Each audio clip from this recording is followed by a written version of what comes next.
This is going to be the start to sort of a journalistic entries of my thought process behind making a sailplane that is 3D printable and goes for a little bit. So yeah, like I just said, this is 3D printable, and I will put the STL files in the description if you want to print one of them yourself.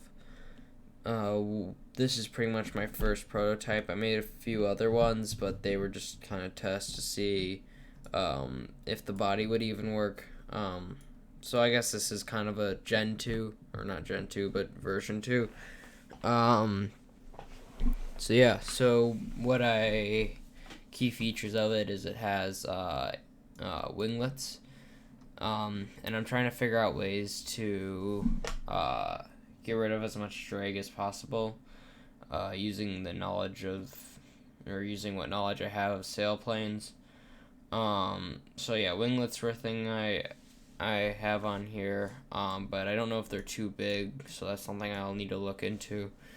And then, yeah, so the body is about 8 inches long. The wings both are about 7 inches plus, because there's this little guy right here, which is like the attaching point for the wings.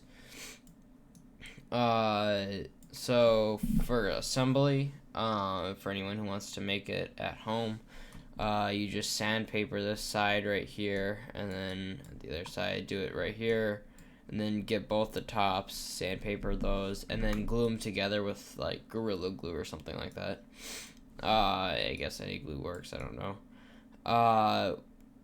Yeah, so what I'm going to be doing on this first print is testing its weight and seeing where I need to add or subtract weight, as I'm trying to make this as light as possible.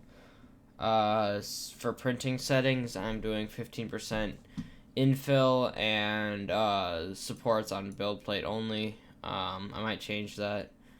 I haven't really fully sliced it yet, but that's sort of the settings I'm going for. I'm trying to keep the infill low so it doesn't just so it doesn't weigh a lot, but I also don't want it to break, and 15 sounds reasonable to me. Guess just don't smash into your wall if you're making one of these. But yeah, that's pretty much it.